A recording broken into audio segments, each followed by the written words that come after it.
Yeah. So my last question is, since it is the holiday season now, and hopefully young people will be inspired to read a bit over the break, what book, give me two books that you can recommend to the high schoolers that will be Oh listening yeah. to Okay. this? Okay. Well, I would say high school kids, a really good book is Viktor Frankl's Man's Search for Meaning.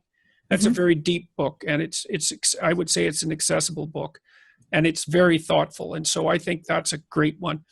I think that it's salutary for young people to read 1984 and Brave New World as well. I Mhm. don't know if those are still on high school reading lists, but they certainly should be because they lay out two different totalitarian futures, both of which are quite, not only quite plausible, but pieces of which you can see already in operation. Um, but Man's Search for Meaning, I really like. There's I love another that one, book.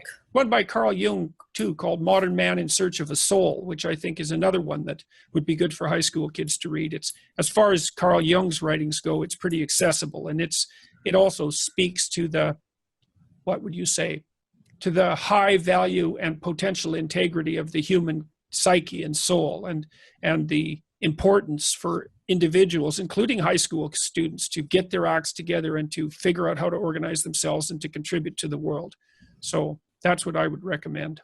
Great choices. I love all the books you just mentioned.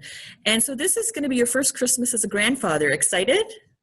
Oh, it's pretty nice. Yeah. I mean, we're going to have 3 Christmases because my kids each have their own household established in Toronto. And so we're going to have a Christmas at each of them. So that's, So you're going to be eating a lot of turkey, basically. yeah, yeah. So that's amazing. And it's, yeah, it's really fun to have a baby around again and to Mhm. watch her develop. And she's Mhm. got to the point now where she can hold a rattle, and she's experimenting with a bunch of new sounds, and smiles quite a lot, makes eye contact, and has discovered her feet. And yeah, it's really fun.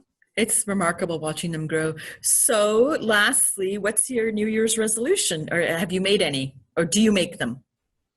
Oh yeah, I do. I would say I do. I mean, I make resolutions all the time.